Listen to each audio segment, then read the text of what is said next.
Hello friends, good evening. তো আজকের আমি যাচ্ছি একটা মেলাতে, তবে কি মেলা আমি এখনও ঠিক জানি না। তো আমি এখন রেডি হয়ে নিয়েছি মেলায় যাব বলে। আর এত গরম, এই জন্য চুলটা ছাড়তে পারিনি। তো যাই হোক, স্টাইলটা বড় কথা নয়, গরমটা বড় কথা এখন। তো চলো যাওয়া যাক, ঠিক আছে? তো চলো বন্ধুরা, আমরা বাইকে উঠে পড়েছি আর দুজনে যাচ্ছি। তো যাওয়া যাক। একটু ঠান্ডা ঠান্ডা আছে, সন্ধে হয়ে গেছে তো একটু ঠান্ডা ঠান্ডা। তো যাওয়ার পথে জানতে পারলাম ওটা কালী পুজো।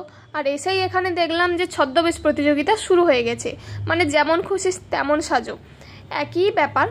তো স্নেহময়ী মা এটা এত সুন্দরভাবে সেজেছে, মানে নিজেকে যে তৈরি করেছে এতটাই টাইম নিয়ে খুব সুন্দরভাবে করেছে, দেখো খুবই ভালো লাগছে দেখতে।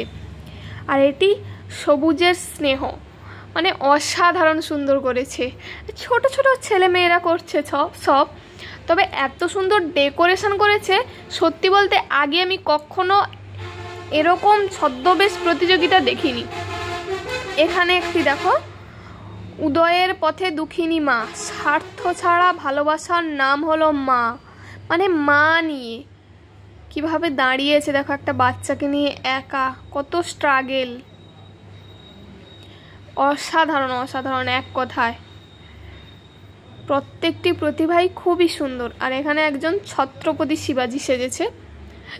এত গরমের মধ্যেও এভাবে যে যাই হোক 30 মিনিট দাঁড়িয়ে থাকাটাও কম ব্যাপার নয়। এখানে গ্রীসের দেবী এথেনা সেজেছে একজন। ডেকোরেশনগুলো কি সুন্দর করেছে দেখুন, জাস্ট এক কথা অসাধারণ। আর এদিকে চোখ দিয়ে একবার এদিক আর ওদিক দেখছে। এই দিকটা দেখুন কত বড় একটা ডেকোরেশন করে সেজেছে। এটাও প্রাকৃতিক নিয়মের বনের মনে সুন্দর সিন্ধুরা মাতৃক করে, ঠিকঠাক বোঝা যাচ্ছে না, লাইট পড়েছে।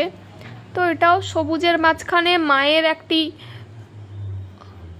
অবতরণ নিয়ে এসছে, তো খুবই সুন্দর।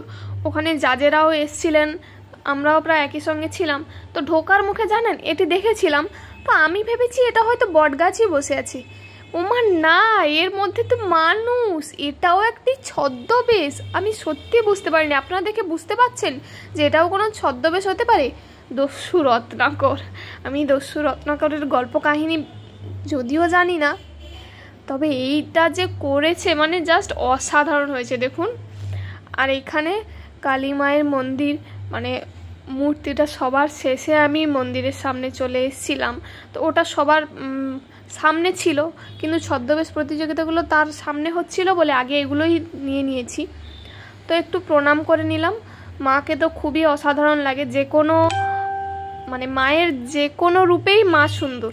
ব্লগটি ভালো লেগে থাকলে অবশ্যই একটি লাইক, কমেন্ট, শেয়ার করে দেবেন। ভিডিওটি শেষ পর্যন্ত দেখার জন্য অসংখ্য ধন্যবাদ।